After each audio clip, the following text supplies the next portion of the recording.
going to get worse. Yeah. I just want the virus over with. That's all I Yeah. want. Yeah. Don't we all? Yeah.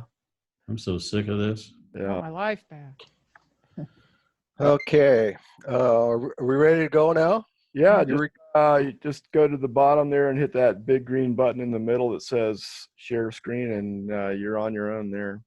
I thought I did that. Let's see here. So do we all do that or just Sharp? Just No, just me, if I can figure out where I am here. just slide your cursor down to the bottom, and you should see a little pop-up.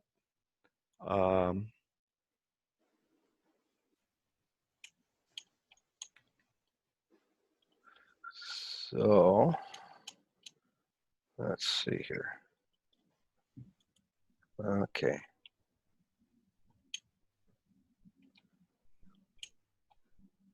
Howard chimed in on chat that August is a bit late for wildflowers at Rainier. It is. Gail Andrews is on, but I don't see any microphone or camera for her, so I don't know if she can hear. Yeah, she can hear. She just Okay. doesn't. Can you see now my Yep. focus stacking document? Yep. Yep. Yep. Okay. Okay. So you're recording now, or? I am. Yep. Okay, so I'll just go through here a little bit on how you want to do this, the things you really need to do it as far as actually taking the pictures. Get this thing. So you gotta make sure you're on a good sturdy tripod because you don't want the camera moving around between the different images that you're shooting. You need to turn off autofocus because you're going to have to control the focus manually. A lot of cameras, if they're on a tripod, you want to make sure the vibration reduction is off. I know with my camera, if I'm doing long exposures on a tripod and I have vibration reduction on, I get a lot of noise or a lot of vibration. Actually, the camera is trying to, thinking that things should be moving. So it's moving around trying to stop any movement, and it makes things really bad. I like to use mirror lockup also if you have a DLSR with a mirror in it. The new mirrorless cameras, obviously, you don't need to worry about that. What we're trying to do is trying to get the sharpest images we possibly can. So I also will use a timer delay so that I'm not touching the camera when the shutter releases, or a remote release of some sort. Now I also like to use in the f-stop range on my lens around the middle portion of the f-stops, usually it'd be f11 or somewhere in that neighborhood, which is in most lenses is going to be the sharpest part of the lens. If you're stopped down to f22 trying to get a lot of depth of field, your lens is not going to be as sharp as it would be. I like to keep the ISO down in the normal range since you're on a tripod. If your exposure, the length of your exposure is a little long, that's not a big problem. So I'd like to keep my ISO down into a normal range. And when I start doing this, once I get set up on my subject and get the composition the way I want it and everything, then I'll focus on the very closest part of the image. Like if it's on a flower or something like that, the closest petal or leaf to the lens of the camera, I'll focus on that and then start exposing from there. So I will expose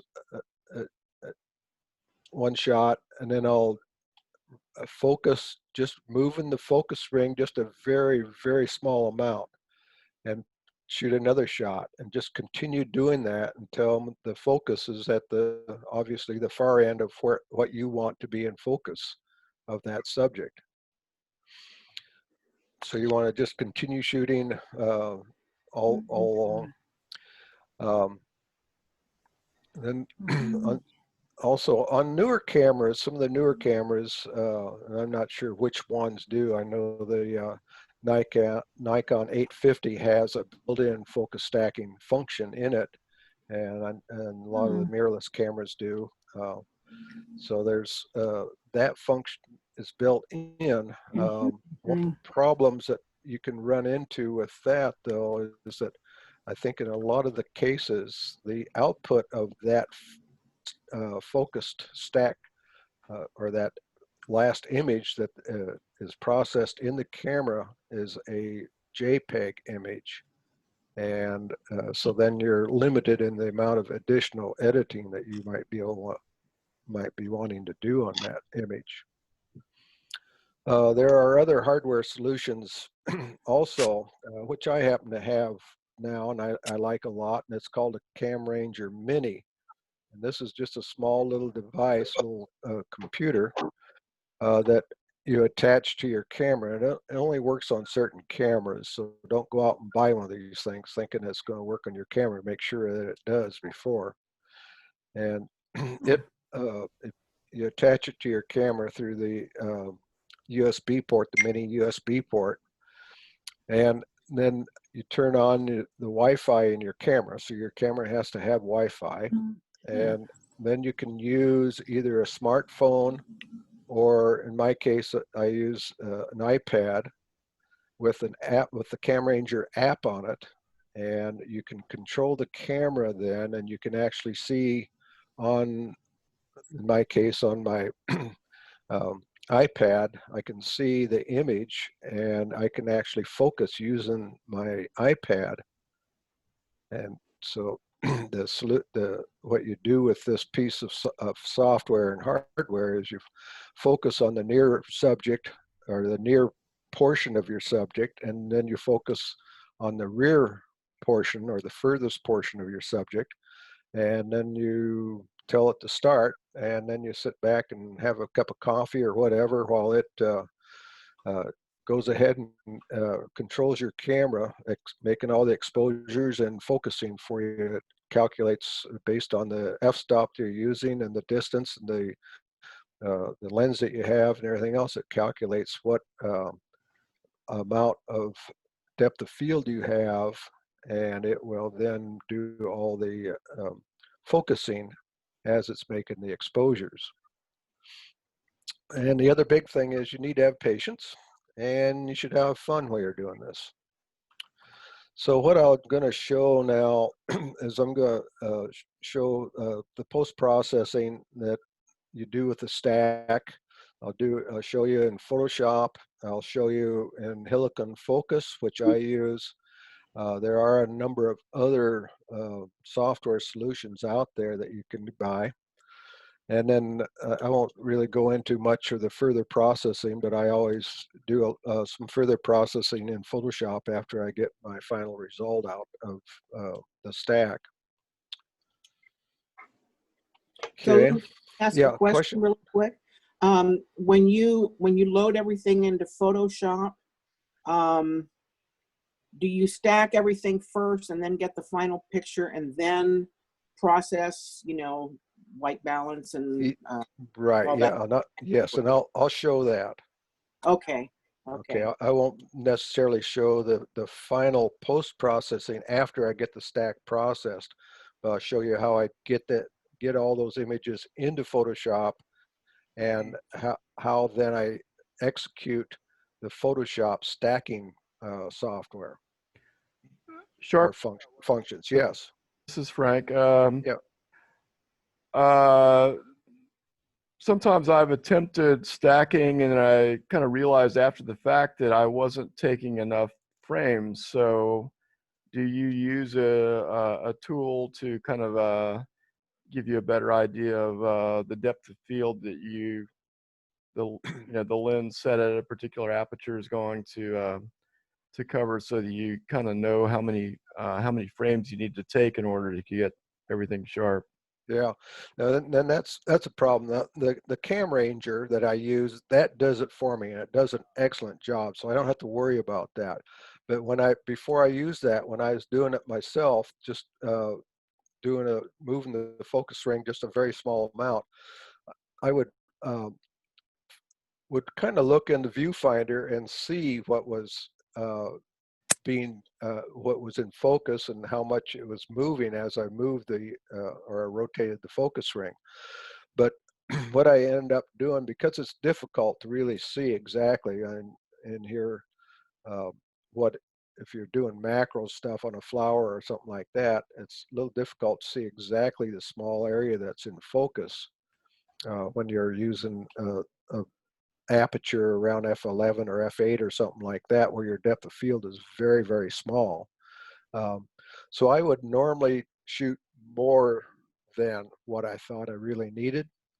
I would, on a lot of my shots, the ones I'll be showing a little bit later here, I was shooting anywhere from 30, sometimes up to 60 images. Wow. So um, it it takes a lot, and if you don't get everything in focus, when you get the final results out, you'll see some little areas in there that are Well, just not as sharp as the rest of them. yeah, it's a disaster if you got sharp, soft, and it's just You're right. not Yep.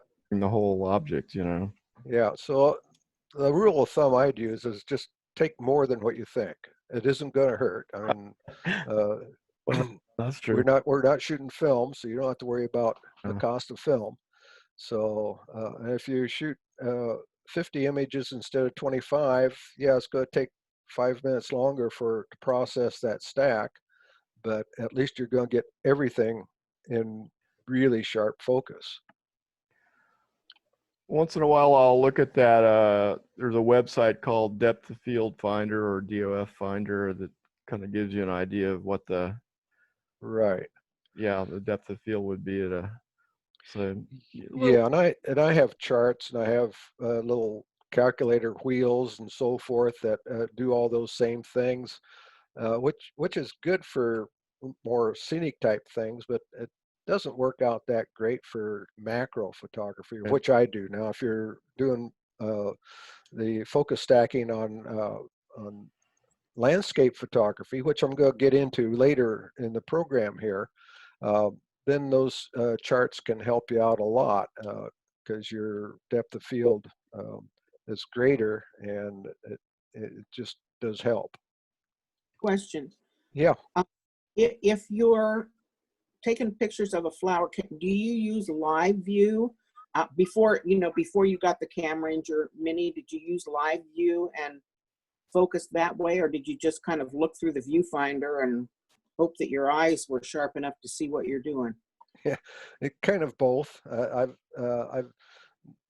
haven't really used live view a lot with my cameras, but I guess as I'm getting a little bit older, my eyesight's not quite as good. I'm using it more, but I could see pretty well through my viewfinder for the most part. But now with the Cam Ranger little hardware thing, as I said, I don't really have to worry about it. Or when I am using the Cam Ranger, I am using my iPad, which now I'm looking at a good size Big image, mhm. a big picture of it, so I can really focus really well now with that on my iPad. Um, now, so if your camera happens to have Wi-Fi on it and you have an iPad, you can get software that will you can see the image on your iPad, so you can use that to focus with too. Oh, you mean in addition to the Cam Ranger, or instead of No, instead of, if you don't, the? the Cam Ranger is a little spendy. It's Um, $200. I just looked it up. okay, yeah, so it's a little spendy, Thanks. and you have to really, in order to afford something like that, you have to be really into it, like I am. I do a lot of focus stacking, and I really enjoy doing it. So Okay. Sharp, Yes. are you shooting JPEG since there's so many files and RAW's pretty big? No, I am shooting raw all the time, and I'll get into the JPEG thing a little later also with Photoshop, or I can mention it now that Photoshop, if you're using Photoshop to process your stack, then JPEG files don't seem to work very well. must not like the 8-bit or the small. I was trying to use small files, small JPEG files, so I could process quickly for the program, and my results were just absolutely horrible. So once I started loading in my raw files, then the results were excellent, or almost excellent. Okay. Okay. Had a question, and I'm going to just ask him to, I'm going to unmute or ask you to unmute, but he's saying something about using a loop, and Howard,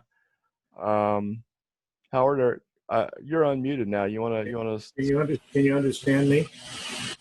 Here's Yeah. that one.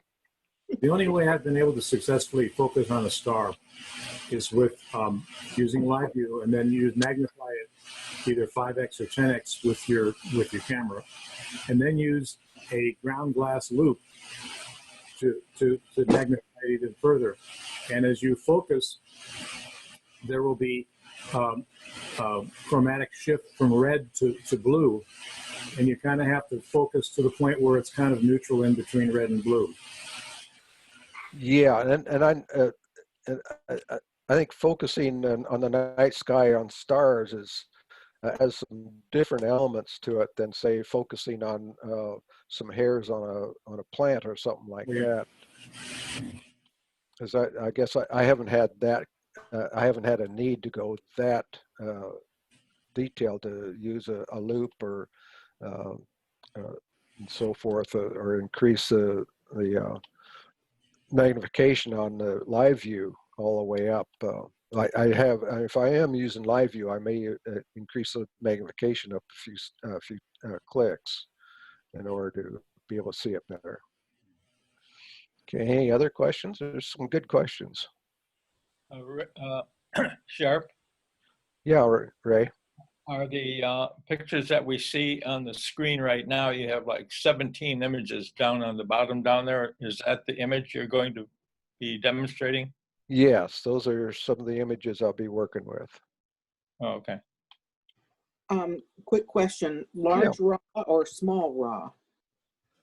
I'm using large raw. I like things to have all the pixels in them that I can possibly have to come up with the very best image I can at the end. So I use large raw, but I suspect, I mean, small raw, if that's a problem, I have plenty of disks and I've got a fairly healthy computer to where processing is not a big problem for me. I'm retired, so time is not a problem for me. Yeah. One more question, Sharp. Yeah.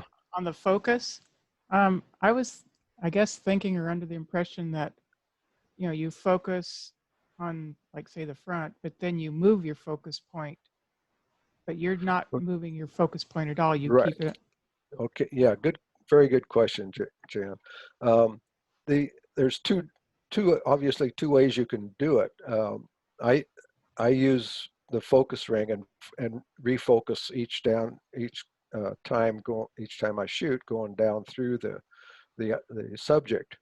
Now you can put your camera on a focus rail and actually move your camera. And from all the studying I've done, I've done a few of them with a focus rail. To me, it's just that much more hardware you got to set up and so forth in order to do it. But I guess I haven't really noticed any difference in the reading I've done on it.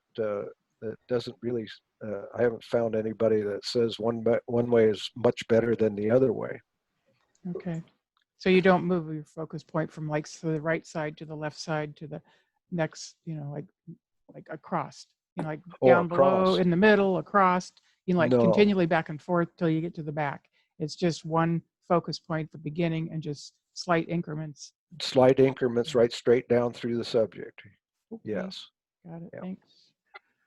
Just one. So you want to make sure that all the parts of the subject that are on the right and the far right and far left are within your close focus and your far focus points that you're shooting for.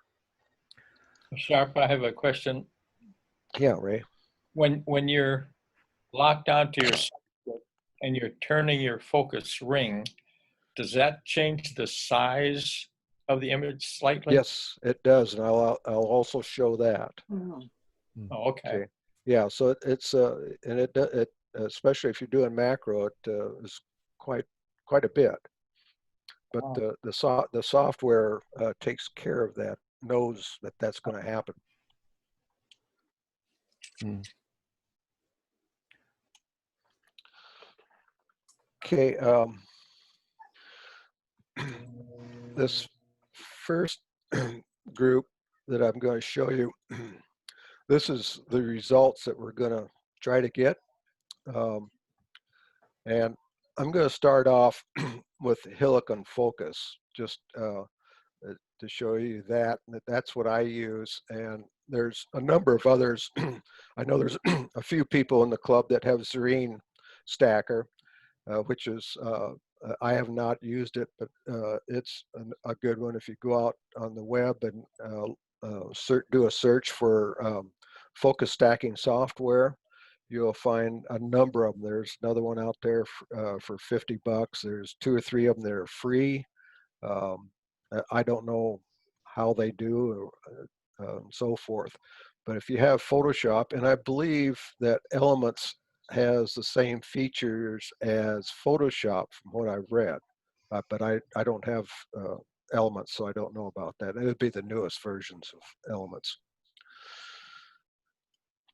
So we'll go through and show how I do this. I'm going to select this range of images.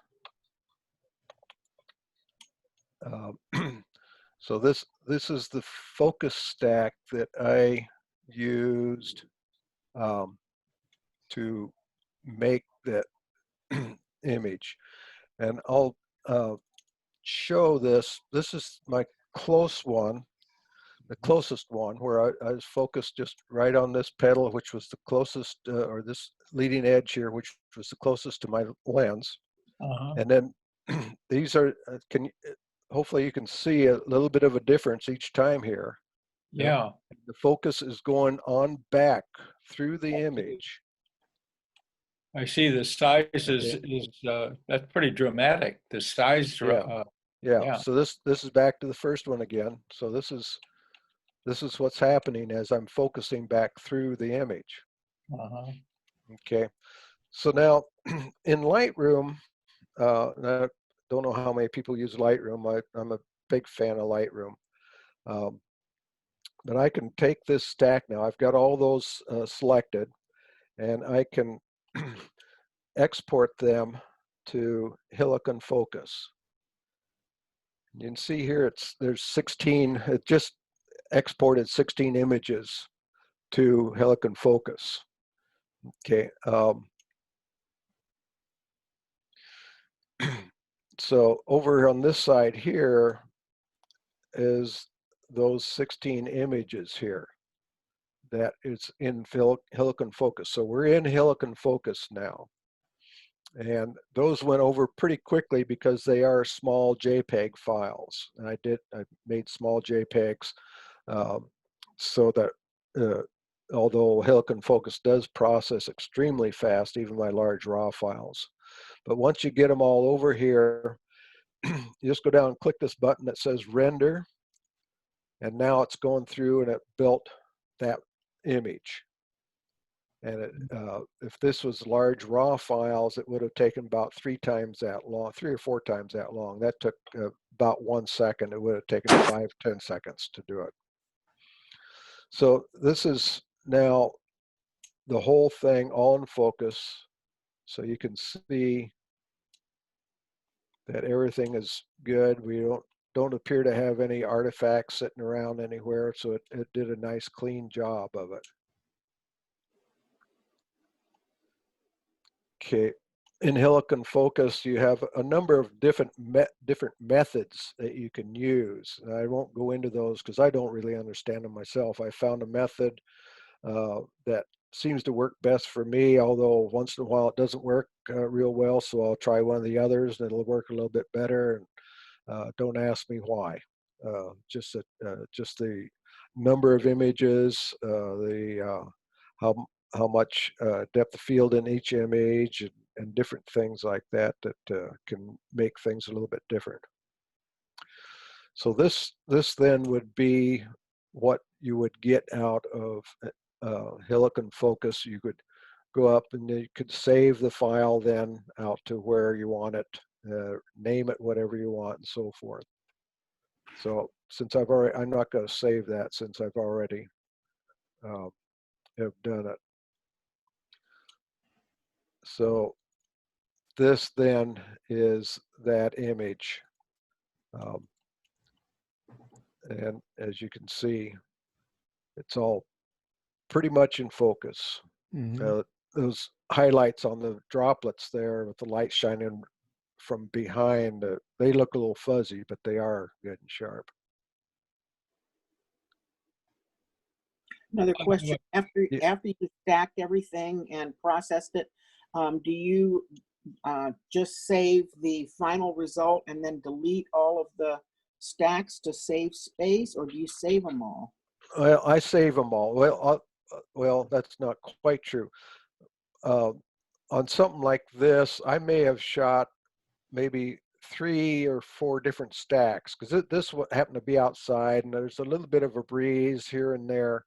And so as I was going through and doing the 16 or 20 exposures that it took to do this, the plant may have moved a little bit during one of those things. So I'll shoot maybe 3 or 4 of them and then go through those 3 or 4 stacks and find the one that looks the best and save it, and then get rid of all the others. Now, if I actually create the stack that I actually use to create the image, I will always keep that stack in case I want to go back and redo it if the software is improved or I see something that I wanted to change. And I'll go through some things that you might want to change here in a minute to make just some variations on what you can do with these with the stacking software. I have another question. If you wanted to make a print now, and and you're using a small JPEG image, and you wanted to make a 16 by 20 print, wouldn't you want to be using a much larger image? Well, I do, Ray. I'm just using small JPEGs here for this presentation. Okay. But yeah, my real work is all done with my full-sized raw images, and the stacking software will come out with a very large TIFF file. Yeah. Okay, so that's what I would then use for further editing, post-processing, and for printing. Right. Okay. Chart. Yes. I know you use a full-size frame camera. Should all of this process for pretty much the same for a 3/4 frame? Oh yes. Yeah. For any of the crop frames, it'll be the same process, and there's be no problem with using the crop frame images. Thank you. So we'll go through another example here.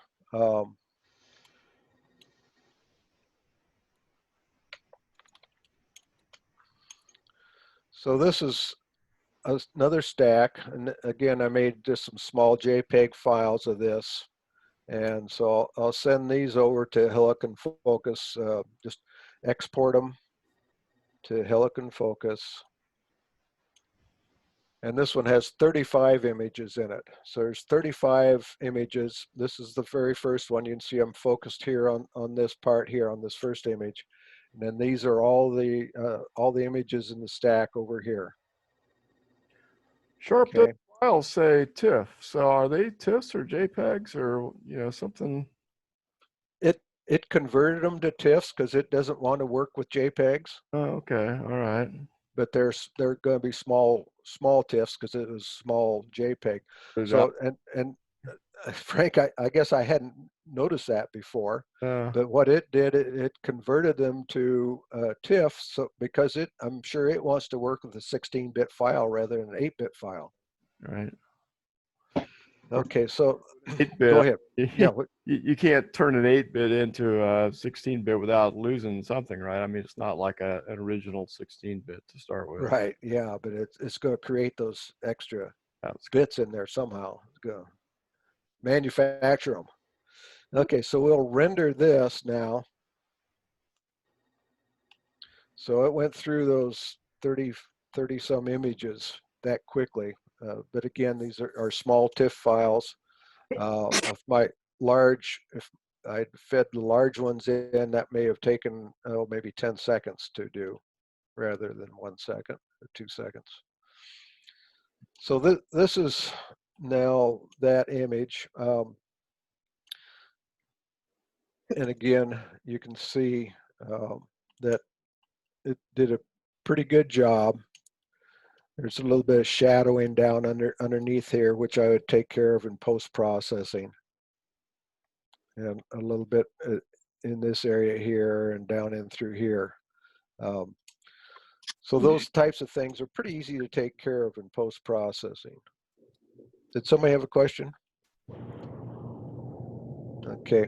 Some of the things that you can do once you're at this point here, if you look at this side over here, this is the last picture in the stack, and you'd see the furthest, this is in focus back up in here, and a little, maybe some of this branches down here, which are the furthest areas from my lens. But if you go back up the top, you can click on this image. This is the very first one. Oops, I lied. This is the very first one, so this is all in focus here. If you go down to the middle of the stack down here somewhere, you can see that we're in focus in this area here, out in here, and over in here, and so forth. So you can just take different areas. So if you need to do some editing on something in here, if there was something that wasn't quite good, you could find the image in here where that area happens to be okay, and you can edit it.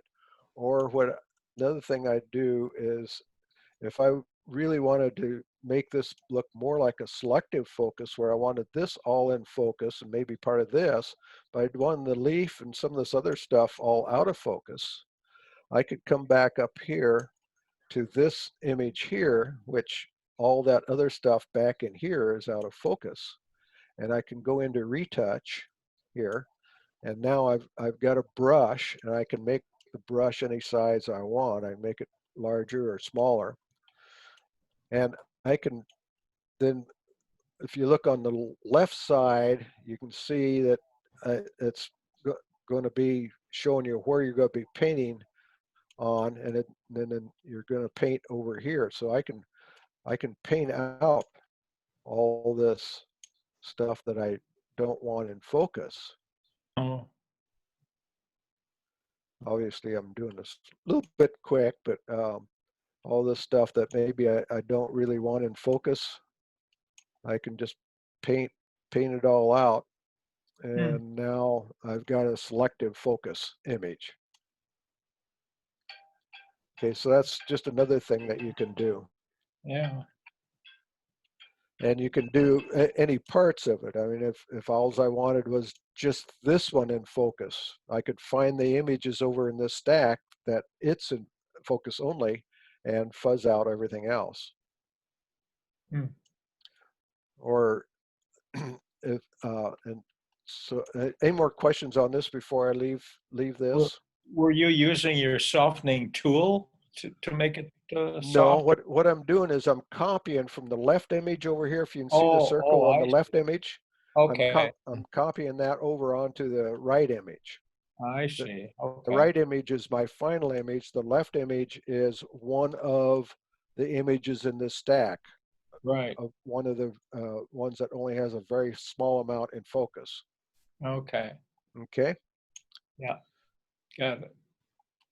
So I don't need to save this. So essentially, like this image would be one like that where I fuzzed everything else out except for the main bloom. Right. Okay. And then this is the image where everything is in focus. Uh-huh. Wow, very good. Yeah. And that's a pretty tiny flower.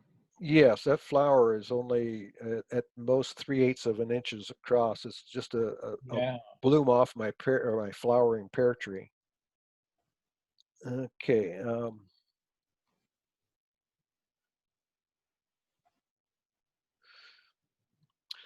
Okay, so now I want to talk a little bit about scenic photography. So if you have a scene, say something like this is down in the Sedona area, and I wanted to try and get a picture of everything in focus. So I got a little bit of a wide angle lens here, and I stopped down to f/22, f/32 and took this image, and we got everything in focus from even this close bush right here all the way back here to the rock features. Problem is, I really wanted those rock features to be more prominent than that, and I also like to have this foreground in here. So what I really wanted to do is get a picture like this. So this is that foreground, and this is that midground tree in here, and now I've pretty much filled the upper part of this frame with that image. So I mean, these are essentially the same thing, just positioned myself a little bit different in there, but these are the same image, and that's more what I had visualized that I wanted to get in this.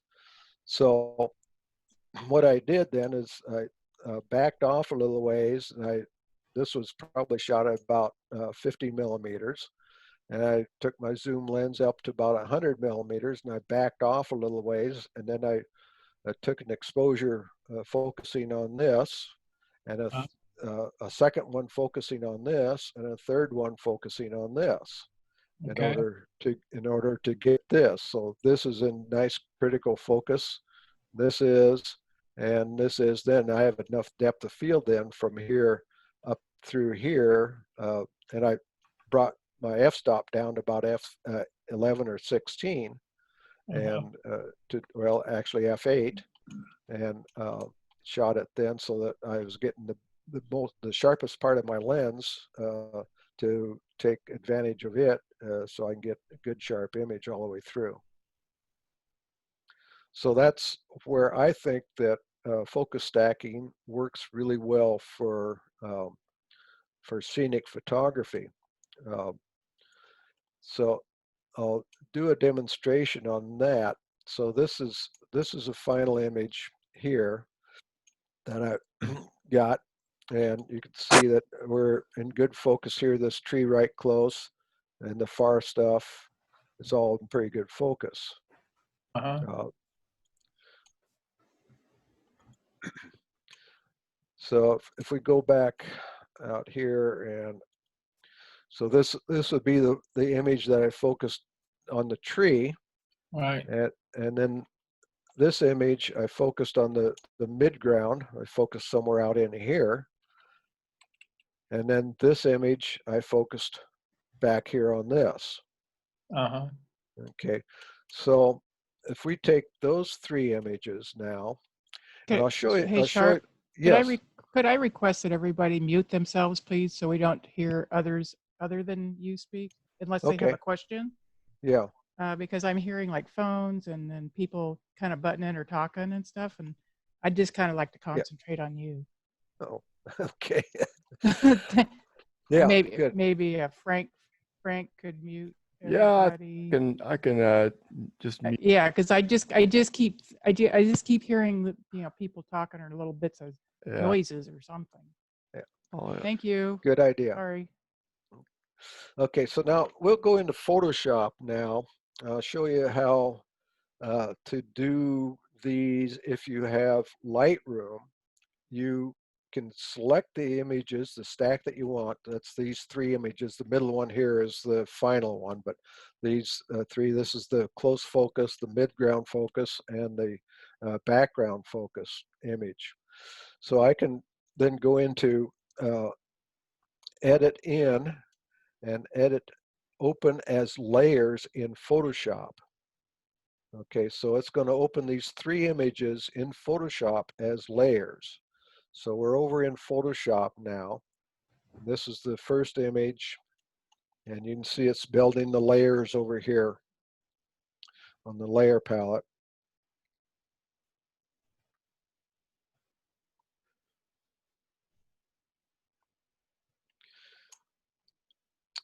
Okay, so now, and again, okay, I'm using some TIFF files on this. So the first thing you do if you're going to process a stack in Photoshop is you need to select all the layers in your stack that you're going to do. And you go up to Edit and Align Layers. So you want to align the layers and just use Auto. Spherical works also, but Auto is good enough. Say OK. So now it's going through and processing that and aligning the layers. Even though I was on a tripod, it didn't move, but because of that change in the size of the image in your focus, it's doing what it needs to do in there. And don't ask me what that is, other than it's doing some aligning. Then you, after you've got it aligned, you go back to edit again, and now you auto blend layers. Auto blend layers. And you have 2, you can do panoramas here. There's better ways of doing panoramas than here. But here's what we want to do is we want to stack the images and seamless tones and colors and content aware fill in transparent areas. So I keep those checked and make sure you check the stacked images. And you just say okay, and then you sit back and wait a couple seconds. If you're using large JPEG files and you're doing 30 images in it, you can go get a cup of coffee.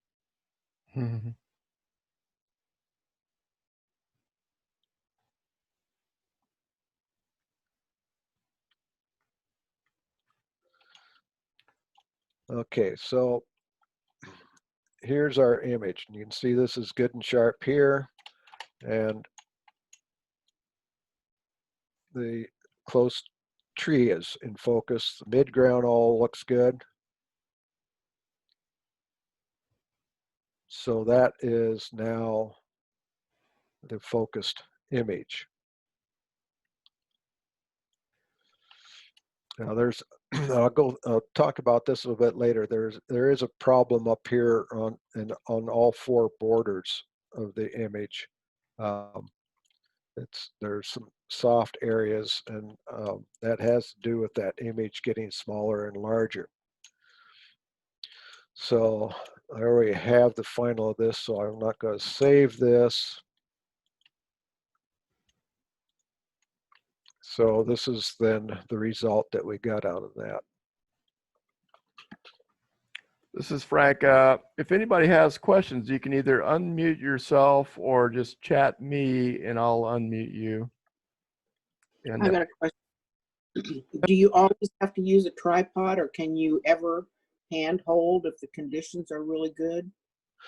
If the conditions are really good, I have handheld 2 or 3 shots, but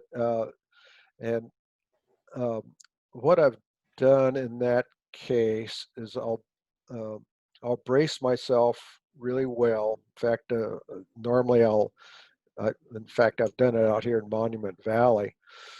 I was out walking around, didn't have my tripod. I guess it was in that Arches actually. I didn't have my tripod with me. And I saw something I wanted to do it with. So I sat down and braced my arms in my legs or my knees, and used autofocus, but I used my single point focus, So I just was real careful, and I set up first with a single point of focus on my near subject, and then for the second shot, I moved that single point of focus to the midground, and then the third shot to the background. And I knew I was moving my camera around a little bit each time, obviously, and but yet I did it about 3 or 4 times. And then when I got home and loaded it in and processed, I found one of the sets that was pretty reasonable, and the aligning the images then took care of it, and I actually got fairly good results. Uh, but it's you need to be I don't know, you need to be able to use your camera pretty well, making those changes without moving very much or not at all.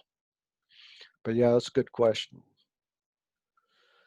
Okay, let's see here. What are we doing next?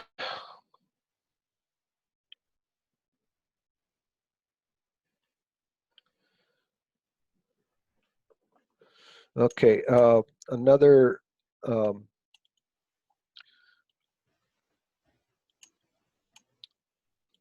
this is another landscape type thing where I had this subject that I liked, but again, I was a couple miles away from these features here, and just a few feet away from this tree that I wanted to frame it with, but I wanted these brought up, so I was shooting it, well, at 92 millimeters here, which is even at f11, or even if I was shooting at f22, would not have had enough depth of field to keep everything in focus from the trees back to the rock features. So again, what I did was I shot one shot focused obviously on the tree feature here, and then a second shot just focused back here on the background. And so this would be the one where I was focused on the tree, and this is the one focused on the background. So we have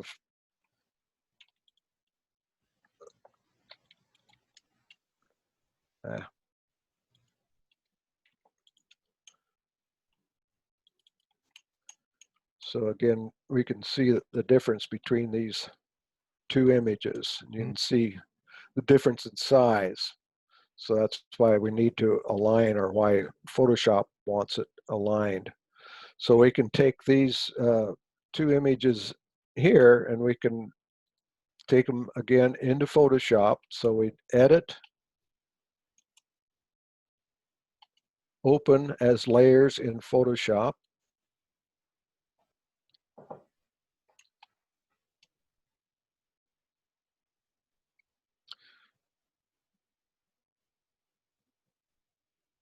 Okay, so we got our 2 layers here. We go up, we select both layers. You have to have them selected.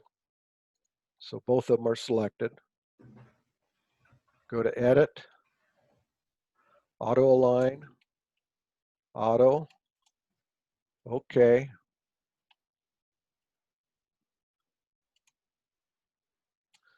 And that finished that pretty quick. Go to Edit, Auto Blend, and OK. Make sure we got seamless tones and content aware checked.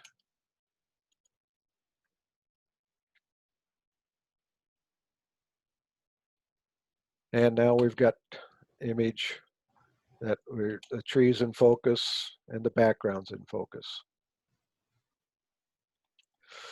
Now an image like this, if you don't want to do, or you don't have something that does stacking for you, this image would not be too difficult to just do a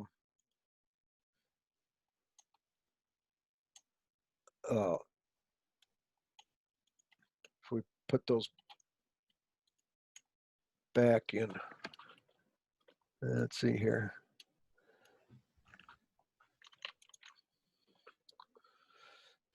Back into Photoshop again. edit in.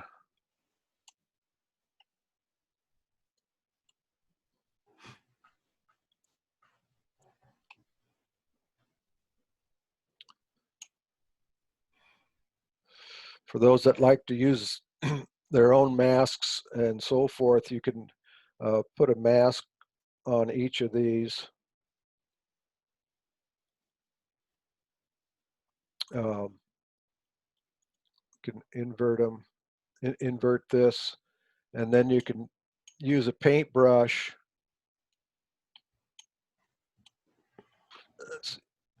and um,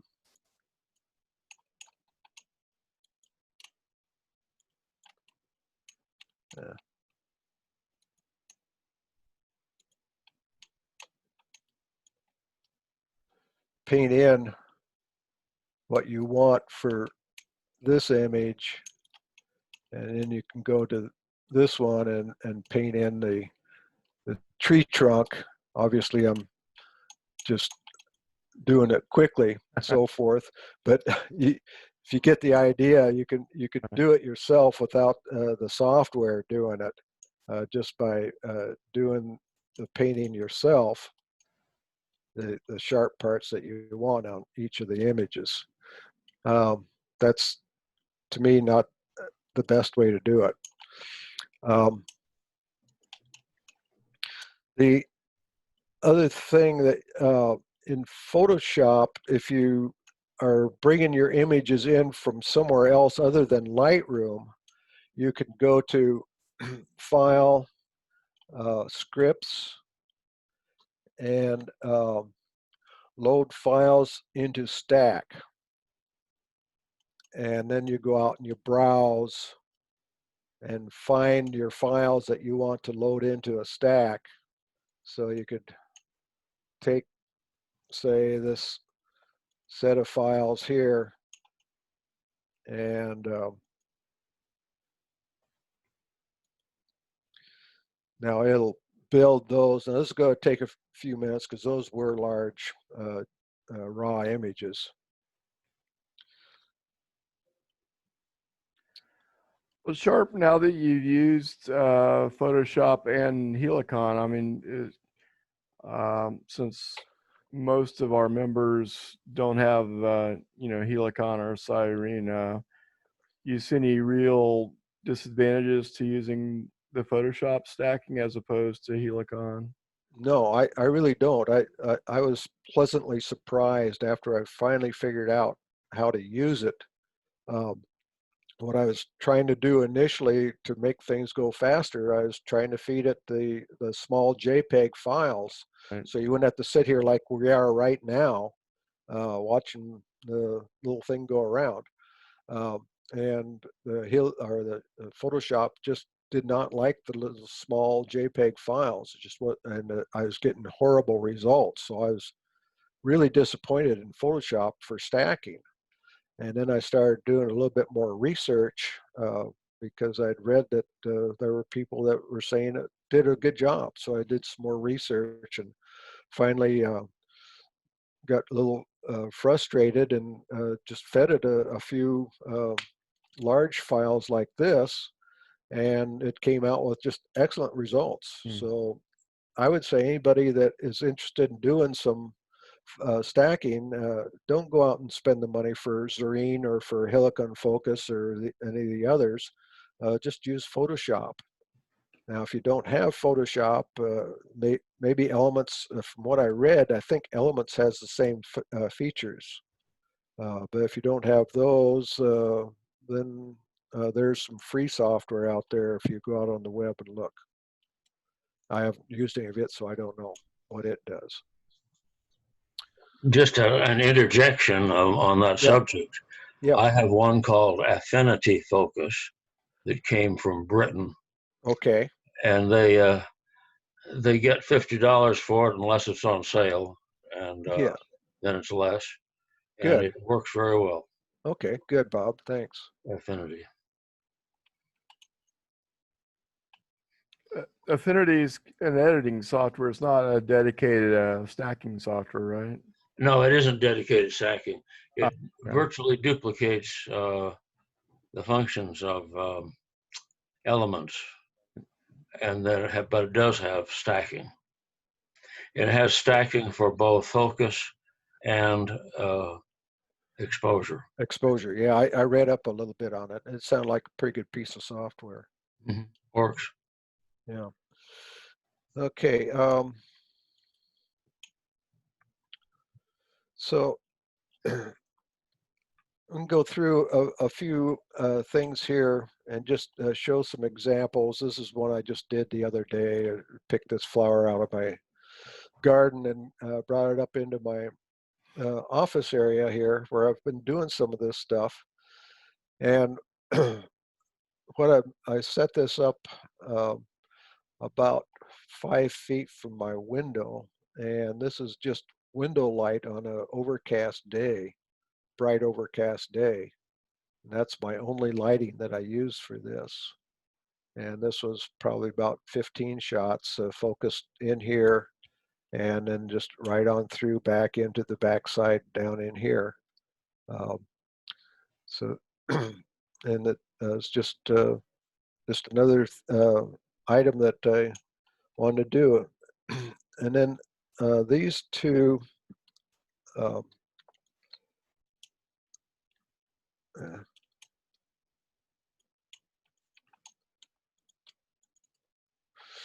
so this is focus stacked, so it's good and sharp front to back from this very close pedal here on back to the very far back here. But again, by just using part of the stack, when I processed it a second time, I left the far stuff out of the stack. So now I've got more or less just well, the real close stuff is in focus, and the stamen are in focus, and just a little ways back, and this is out. So that I was wanting to get the stamen just to separate a little bit better from the background. So you can see they do stand out a little bit better when the background is a little bit soft in this case.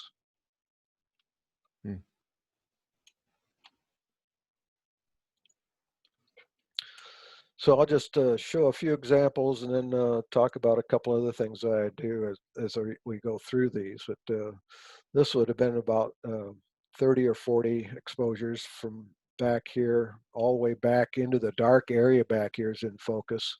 So and this is a fairly good size iris plant. So there's about 3 or 4 inches actually in depth in here. So there's about 30 or 40 images were shot on that. That's amazing. You shot it at f/16, and it took that many to make everything sharp. Yeah, well, you can see though. I mean, I'm only very, very close to the 3 inches away from the lens. Yeah, yeah. My lens, it's almost touching my lens. Yeah. Okay, Yeah. so yeah, the depth of field even at f/16 is probably 1/8 of an inch. Okay.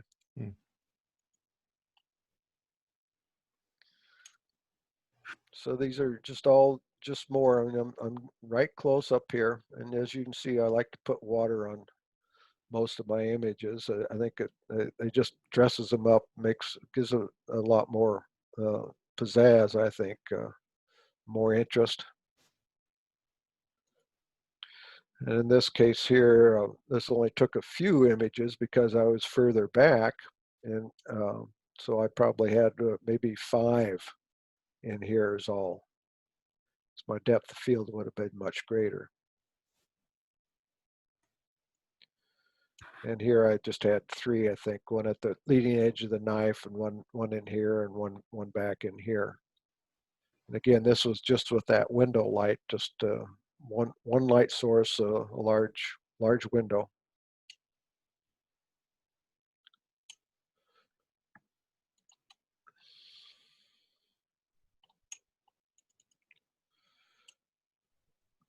Here you can see the leading edge of this pedal here, which was real close to me. I didn't quite get it in focus, so I kind of missed it there, but I did get everything else. And again, this is just a small red azalea. Those blooms are maybe 3/4 of an inch or a 1/2 inch tall, or buds, I mean.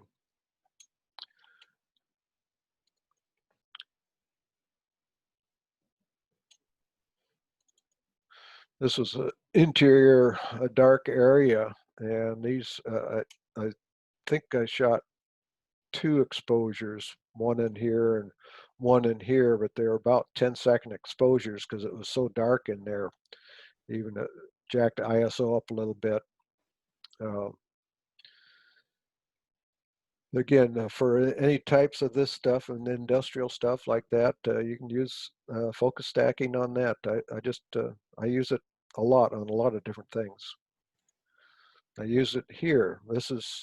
These are water droplets, just small water droplets, and the background back here are uh, cupcake holders, paper cup things that you'd fill with your dough to make cupcakes.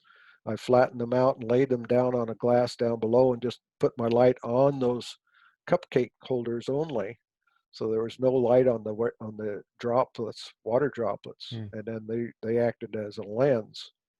And the image is on the surface of the water drop. So because the water drop was maybe an eighth of an inch high, I still need to use focus stacking in order to get the top of it and the bottom of it here in focus. But I didn't want to use a small f-stop because I didn't want the background to start coming into focus back here. So I wanted to use a more, medium, in this case, f8, so that I wasn't getting a lot of depth of field to get the background in focus. So here, this little water puddle that's here, I'm down pretty low next to the water, and I'm only a couple of feet from this water, the edge of the water here, and yet this is 150 feet or 100 feet back from where I am.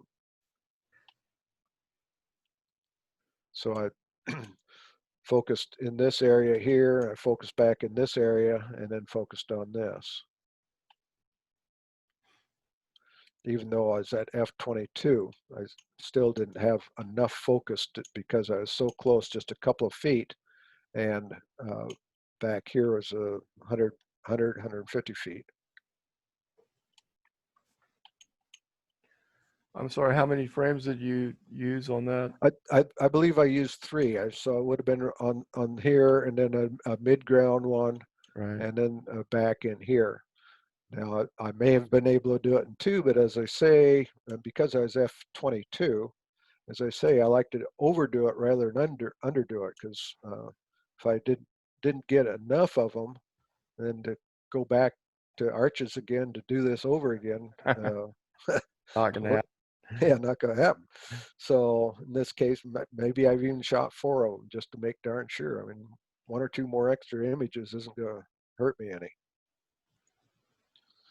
Same thing here. I mean, you've got this brush I was real close to, and got these rock features. I didn't want to use I used 34 millimeter, but I didn't want to go all the way down to my widest so that I could have the depth of field I wanted, because I wanted these rock features to still be prominent in the frame. So just using a couple of 2 to 3 shots to make sure I got everything in good sharp focus. And again, here it's just another flower where I focused on this close petal here, all the way back to this far petal back here. And but yet didn't want to get everything back in here in focus. So just using f5.6 in this case, so I didn't get this in focus, even though I was focused on this, I didn't want this in focus back here. But yeah, f5.6 would not have been near enough to get the whole bloom itself in focus. So again, this is just the same idea. f5.6 again, because I didn't want the background behind here, because I'm outside on these shots. I didn't want all this stuff in focus here, and this is what it looked like. And just a little side note to for some people, I'm sure that some of you know how to do this, but if I take this image over to Photoshop, and if I want to just affect that background back there, and this would be a pretty hard image to try and cut out with a tool or something like that. One quick and easy way on this type of image, it doesn't work on everything, but on this type of image, if you go to select focus area, and then, okay, whoops. Let's do that over again. If we go to select focus area, so now it's got everything that's in focus is selected. So if we go to select inverse, oh, oops, excuse me, getting ahead of myself. Click OK on that. So now everything that's in focus is selected. So if we go to select inverse, now the background is all selected. So now if we go to make an adjustment layer, now that is in, we've got an adjustment layer with this background selected. I can take and just darken the background down, do whatever I want. I could change the color in it or do whatever I wanted with it. So that's a quick, easy way of taking care of something like that if you want. And it does a pretty good job.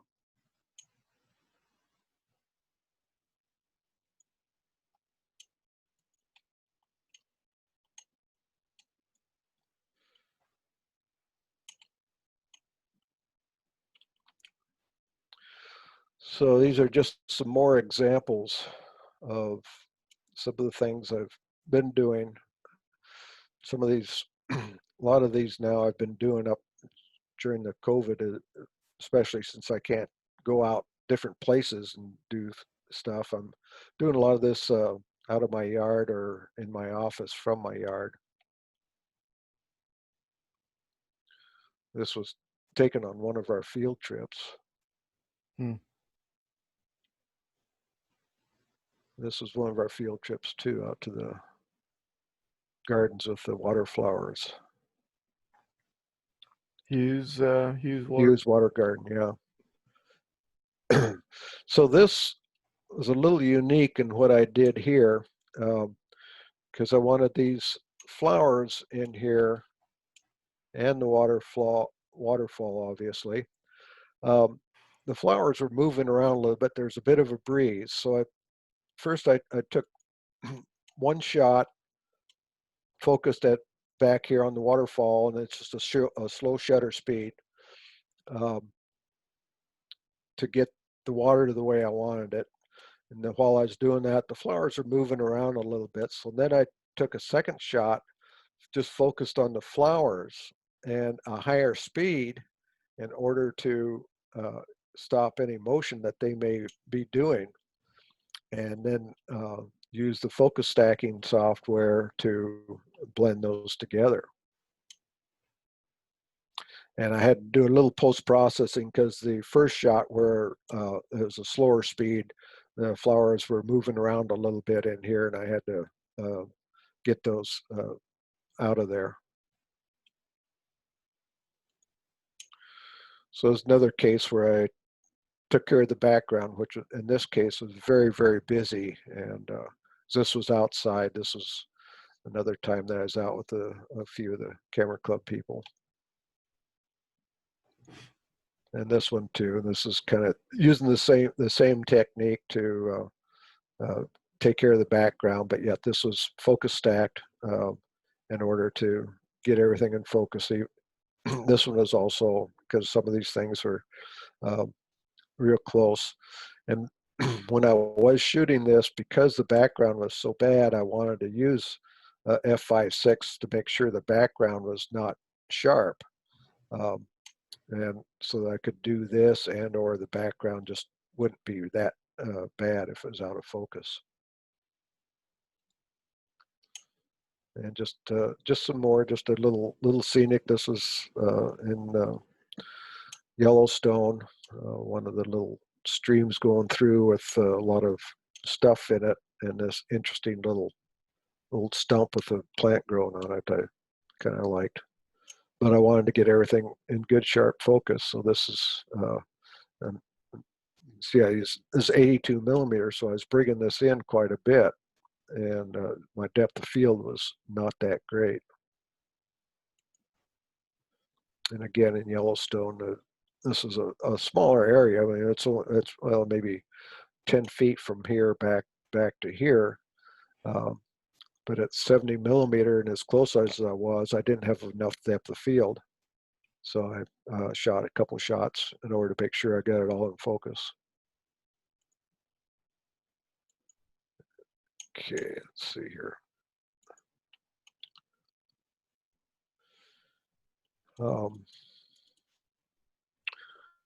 This is called the House of Fire. It's over by Blanding, Utah.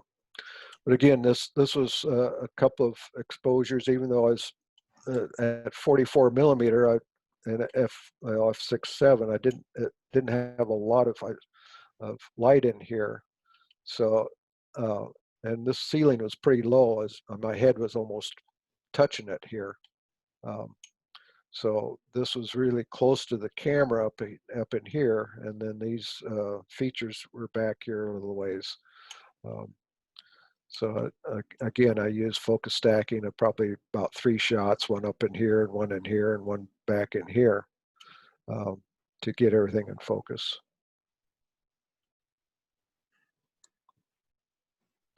So that's about all I've got. So I'm open for questions. Let me just ask people to unmute. So Sharp, I have a question. Does it Yeah, Jeff. matter? Do you have to start with the closest point, or can you go from back and then move forward? You can go from back to move forward. You can Okay. go in the center to back and then to forward. It doesn't matter. Yeah, it doesn't matter. It'll just stack No. them regardless. It'll just stack it. It builds. It just goes through each image and picks out the sharp pieces of it, and then puts them all together. So it doesn't really matter. Okay. One thing I've Sure. noticed is that real macro lenses have a lot better the throw required for rotating the focus is a lot longer, so it's much easier to do all of this than just a regular lens. I found that, especially when it's really up close, and like that 24 to 120 that you got there is like the focus ring moves like half a turner or Right. something, and Yeah. it's very hard for me to control that. A macro lens is a whole lot better at doing. Yeah. Right. It really is. This lens is, well, for scenics, it's not too bad. I mean, obviously for Sure. macro, I would never use it, but all my macro work is all done with a true macro lens. And as Frank said, the focus ring on it, in order to move the focus a quarter of an inch on one of those flowers, yeah, it's a very small amount, but it's something that you can do manually. So yeah, it's for the macro stuff, it's really good to use a macro lens on it. I have a question for you, Sharp. Yeah, Ray. On one of the scenes, you were talking about changing your focus spot. So Yes. were you using your autofocus part of the lens then? Yeah. And this was not the scene I did, but what I would have done is I would have put my focus spot on here and exposed a picture, real carefully move my focus spot up to here and expose, and then move my focus spot up to here and exposed again. So that's what I did. Now, Okay, so in that case, you're not using the ring to focus. You're using your autofocus spot to. that would be when I was trying to handhold it is what I did then. But if I'm on a tripod, Right. You can do the same thing, even on, in fact, I do sometimes on a tripod, and it's even better. I mean, I'll use autofocus, but I'll use my my single spot focus, and Right. focus it on here and then there and then there, Right. which works pretty good also. What I wanted to ask you was when you're doing that kind of a shot and you are changing your focus spot rather than your ring, does the image change size when you Oh yeah, focus? yeah, It will. because yeah, whether you're using the ring to refocus on those three different things, or whether you're using the autofocus, it's still moving the lens the same way. Oh, okay. So the elements inside the lens are moving, Yes, yeah. changing the. So yeah, so you get the same identical effect. Oh, okay. Sharp, I have a question. Yes. Do you ever have any strange artifacts in the picture after you've let the stacking software work? Do you ever have anything that you have to clean up? Yes. All Uh, right. definitely do. And well, if we take this for an example, there. In fact, you can still see a little bit. There's a little bit of a fuzzy edge around, oops, Yeah. around here. Yeah. So I get that. Not sometimes um, I probably didn't do it on this, but I'll rubber stamp going from this area down to this area to sharpen that up. And then same thing in here. There's a little bit of fuzzy area. Now I could take some of this and stamp it up into here if I wanted to, but you're not, in just the regular image, you don't see that.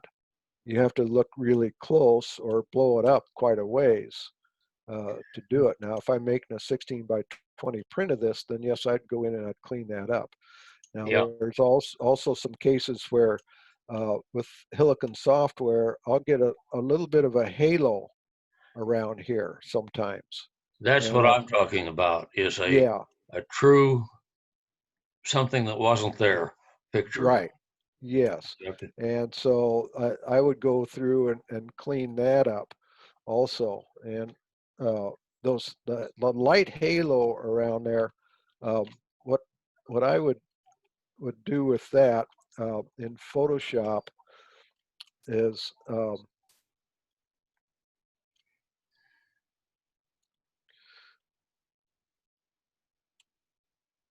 let's see, um, I'd create a thing with a mask on it, and I would go into my rubber stamp and make it soft or opacity about oh, 35, 40, 50%, somewhere in there. Mhm. And just select an area down here, and then just, if I get the rubber stamp thing, yeah. And Talking just, about the clone tool, right? You're calling it the rubber stamp. Are you talking about clone? yeah, clone The tool. clone stamp. Yeah, the clone tool. And just clone that in Hmm. up in here, just to make it a little bit darker, Mm-hmm. like that. And that gets rid of that white or light colored, it won't be, usually not white, but it'll be a light colored halo that goes around there. Okay. I thought, I was just wondering if all the stacking software did that. Yeah, I think so. And that has to do with the size of that image getting smaller and smaller and smaller as you're focused back. Yeah, yeah. Okay, and it usually happens when you have a darker background and a lighter subject like this. That's where you really will notice it. Uh-huh. Good question, Bob.